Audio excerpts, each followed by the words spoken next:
It's a lobby. There's a room right here. It's a nice, decent sized room. This is the office. Looks like they have a storage closet. And this is another room, which is possibly an exam room. And then this would be great for the IV hydration area. And a little alcove. And then there's this back area. Looks like you probably put a table right there. And back door. And this is the restroom, nice and clean. What is up, y'all? So I showed you this footage to an office that I took like a little walkthrough on because I'm moving my office. I'm moving Urgent NP. So it's either I'm moving Urgent NP or I'm just going back to telemedicine because the slow economy, because of, you know, residuals from the pandemic and inflation, it affects businesses too.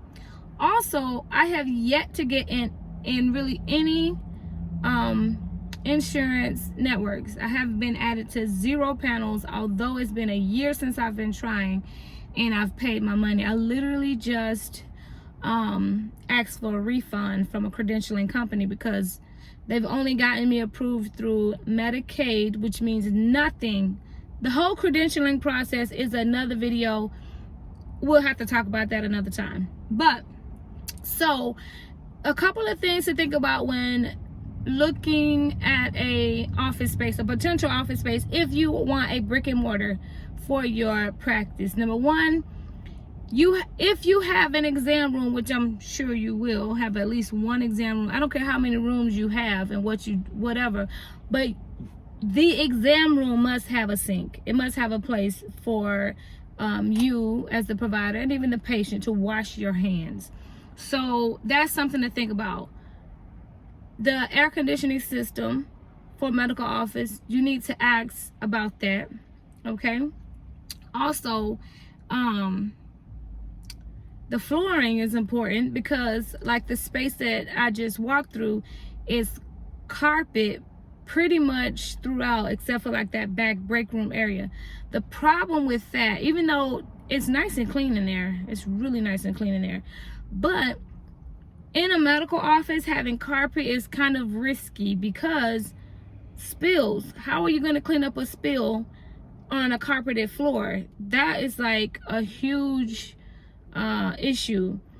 I had already spoken to the owner of this building and discussed the possibility of pulling the carpet up, having somebody come pull the carpet up, so he's aware that that may happen if I get this space. But those are things to think about. Now this office is small.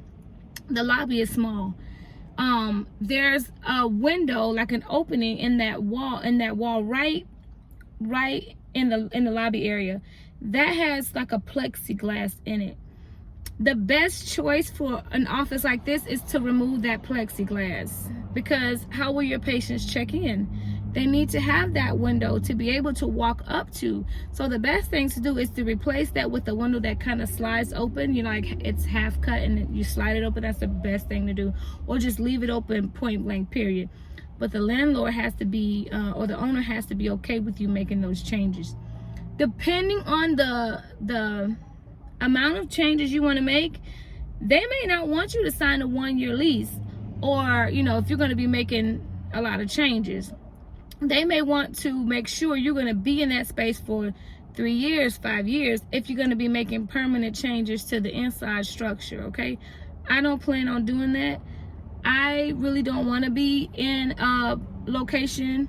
I will not sign a lease for, I wouldn't sign a 5-year lease. Anything can happen in 5 years. I would not.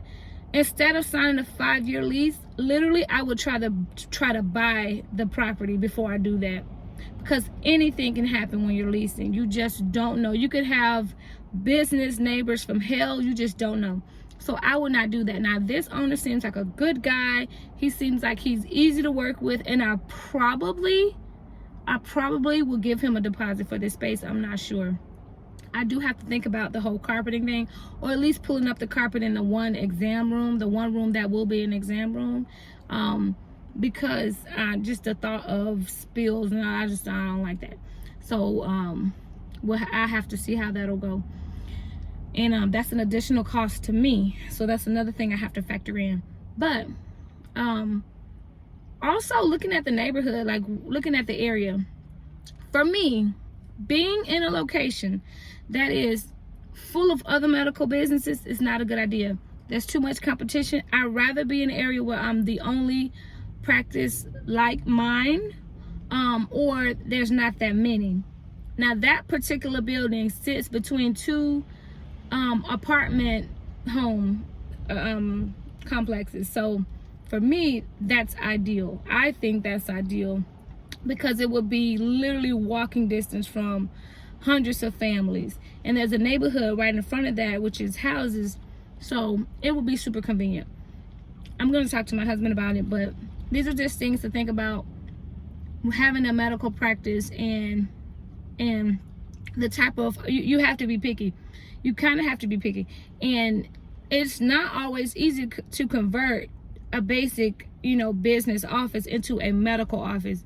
You have to spend some money, and you have to have certain things in there. So it's something for me to think about, because I want to go back to school. I'm supposed to go back to school May 2nd to get my psych certification, so we'll see.